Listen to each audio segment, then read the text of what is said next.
Le soleil se lève ici à 7h37. Il est 7h35. Regardez où est-ce qu'on arrive.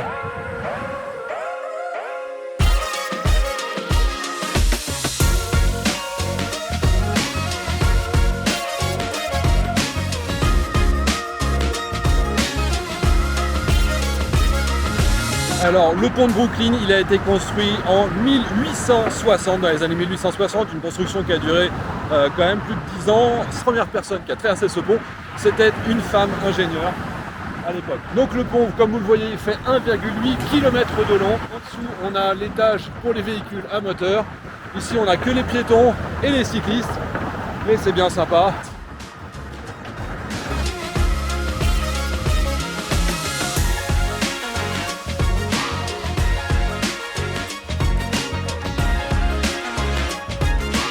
On est descendu du pont de Brooklyn qui est derrière moi et on est arrivé sur le parc de Brooklyn Bridge.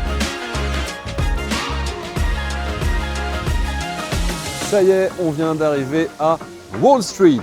À Wall Street, on a d'abord le Trump Building. Là, on a la bourse de New York. Donc Wall Street, qu'est-ce que c'est? C'est pourquoi déjà ça porte ce nom? C'est la première barrière qu'il y avait à l'époque au XVIIe siècle pour les settlers qui sont installés ici et donc ils voulaient se protéger des Indiens et également des colons britanniques parce que donc c'était les Hollandais qui se sont installés ici.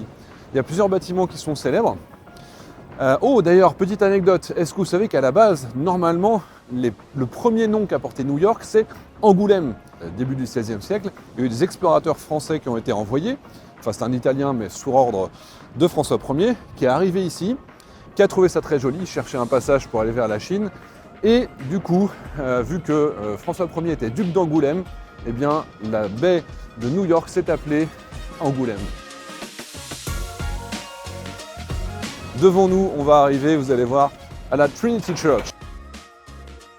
Donc à la base, c'était une église qui avait été construite à la fin des années 1600. Donc au XVIIe siècle, elle a été détruite en 1770 dans le grand incendie de New York. Elle a été reconstruite et dans les années 1830-1840, c'était l'édifice le plus haut de New York.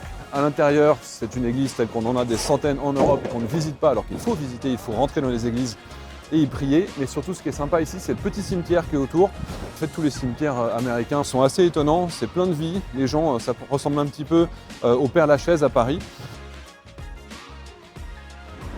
Bon, je vais faire un petit tour de New York en hélicoptère. Je ne sais pas si c'est dans le top 10 des choses à faire, mais en tout cas, moi, le fan d'aviation, je suis obligé de faire ça.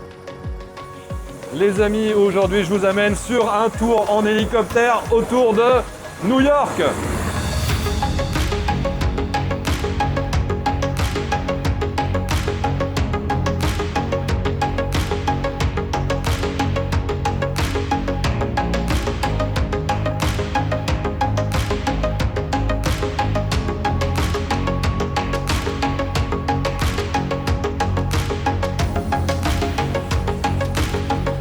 Bon, c'était génial. Maintenant, direction Ground Zero. On va voir les nouveaux buildings qui ont remplacé les Twin Towers.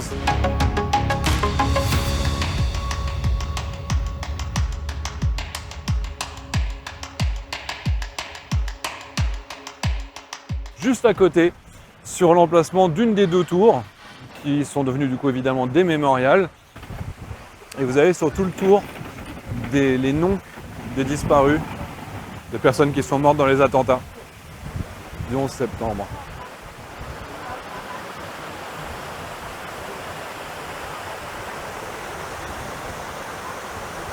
Pour vos déplacements, je vous conseille de vous acheter la petite carte de métro illimitée. Elle coûte à peine 35 $ pour une semaine complète avec autant de trajets que vous souhaitez le faire. Alors ici, on est à Union Square.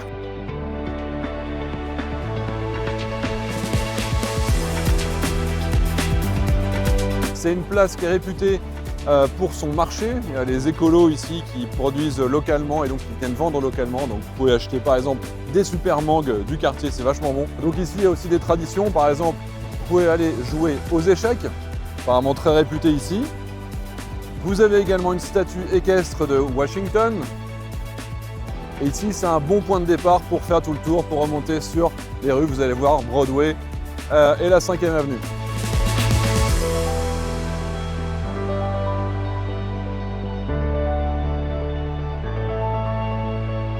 On est remonté Broadway qui est là jusqu'à cette place qui a une particularité. Regardez ce bâtiment derrière moi. Il est super étroit. Il s'appelle Flatiron Building. Flatiron pour la simple et bonne raison que ça veut dire fer à repasser. Donc vous voyez sa forme qui est très très étroite. Et donc l'intersection de la 5e avenue et de Broadway qui est ici, car Broadway c'est la seule rue qui ne fait pas d'angle droit. Et maintenant, au loin, on voit là-bas l'Empire State Building sur la 5e avenue. On y va.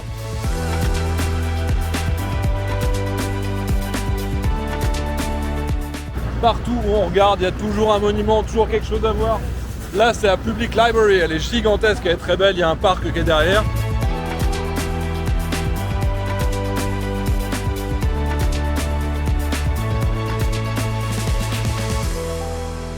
Alors, on est ici dans la Trump Tower sur la 5e avenue, qui est donc un édifice qui appartient à un Trump, mais qui est devenu à la gloire de Trump.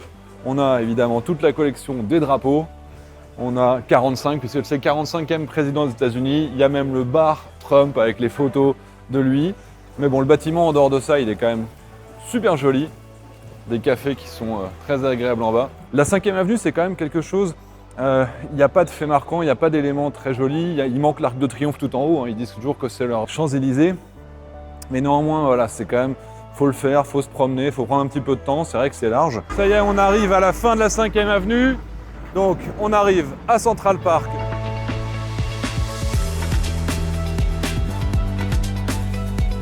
Il y a plein de choses à voir, c'est vraiment joli, il y a des animations, il y a des cours de danse. Vraiment, je pense qu'il y a moyen de se faire des potes et jouer également plein de sports ici.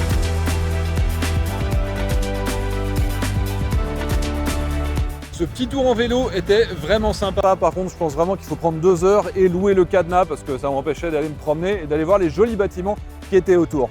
Maintenant, direction Times Square.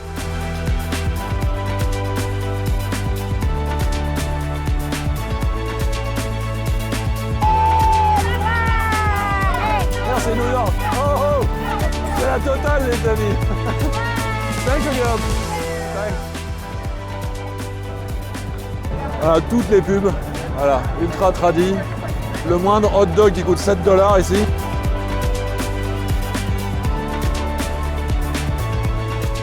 J'ai vu ce qu'il fallait voir de New York pour la journée. Demain, je vous garantis, ça va être top. Il y a plein de choses à faire encore. Allez, je rentre. Deuxième jour du voyage. Aujourd'hui, on est dimanche. Nous commencerons par Tribeca, puis on va faire différents quartiers de New York. Tribeca, puis Soho, puis Greenwich Village, le quartier gay-friendly.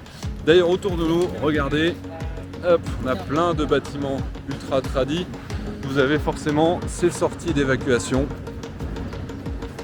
Et il y a un deuxième élément qui est assez particulier dans Manhattan, et vous le verrez dans beaucoup de villes américaines, ce sont ces fameux réserves d'eau, parce que quand ils ont commencé au début de 1820 à construire New York avec des immeubles qui faisaient plus de 6 étages, et bien le système d'eau publique ne fonctionnait pas. Donc il y a eu une obligation de construire tous les bâtiments avec directement les châteaux d'eau. Si vous écartez un petit peu de Manhattan et que vous venez sur les bords du fleuve Hudson, en fait vous avez une série de jetées, de pontons sur lesquels il y a vachement d'activités, c'est super agréable. Il y a pour faire du sport, il y a pour les enfants, il y a beaucoup d'animations. Moi, c'est là que je prends mon petit-déj aujourd'hui. Alors, je suis sur un bateau historique, c'est super rigolo. Et accessoirement, ça donne quand même une super belle vue. Donc, le One World Trade Center, qui a remplacé les 2 Twin Towers qui ont été détruites, c'est le bâtiment le plus haut des États-Unis, mais également de tous les pays occidentaux. C'est dans le 7e, 10e au monde, selon comment on le classe. Parce qu'en fait, vous avez le dernier étage qui est à plus de 400 mètres, mais vous avez encore cette tour qui fait 100 mètres de haut. Donc, est-ce que c'est de la triche? Vous allez me le dire dans les commentaires. Mais en tout cas, on a une vue qui est super chouette puisqu'on a une vue également en face. Et quand on se promène, la vue change en permanence. Et si je vais tout au bout là-bas, alors attendez, on va zoomer dans l'autre sens. Il y a juste un bateau qui passe au moment où je voulais vous montrer quelque chose. Regardez, Statue de la Liberté, vous la voyez? Le petit déj de Bobo. Ça y est, on est arrivé dans le quartier de Soho, c'est aussi le coin dans lequel on a toutes les exhibitions, la mode. Mais du coup, vous avez des restos branchés, c'est très sympa la nuit. Merci, have a nice day. Au revoir. C'est le meilleur cookie que j'ai jamais mangé. Pour ceux qui me connaissent, je saute en parachute, je fais plein de choses, mais j'ai le vertige, la vache. J'arrive pas à me rapprocher là. Le pire, Je voudrais prendre une photo là. Ça là. Pour m'approcher de ce mur. Ah bah je souffre là. Alors ça y est, on est en train d'arriver dans Greenwich Village et on commence par le Washington Square qui est un grand parc qui était d'ailleurs avant un cimetière et quand ils l'ont transformé en parc, ils n'ont pas retiré les tombes qui sont donc toujours en dessous. Alors Greenwich Village, c'est un environnement qui est très ouvert, qui est un petit peu anticonformiste. Il y a cette arche qui est très connue et on voit l'Empire State Building qui est là-bas au fond. Et donc culture alternative, ça veut dire la bohème. Bohemian Rhapsody, c'est par rapport à ici. Il y a tout cet environnement qui est ouvertement homosexuel, qui est dès les années 20, il y avait des clubs homosexuels, ce qui est très très rare. D'ailleurs, les Village People, pareil, c'est Greenwich Village, ça vient d'ici.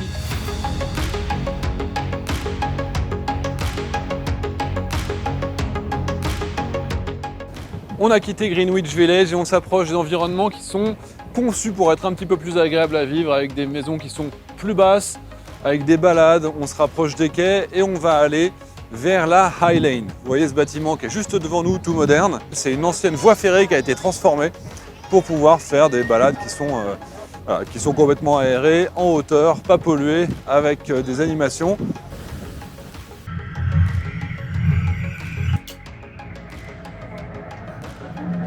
J'ai l'impression des troisième dimension, les gars. Je dis les gars parce que vous êtes 96% d'hommes dans ma chaîne habituelle, mais peut-être que là vous serez plus nombreuses, les filles. Je sais pas si c'est transparent là.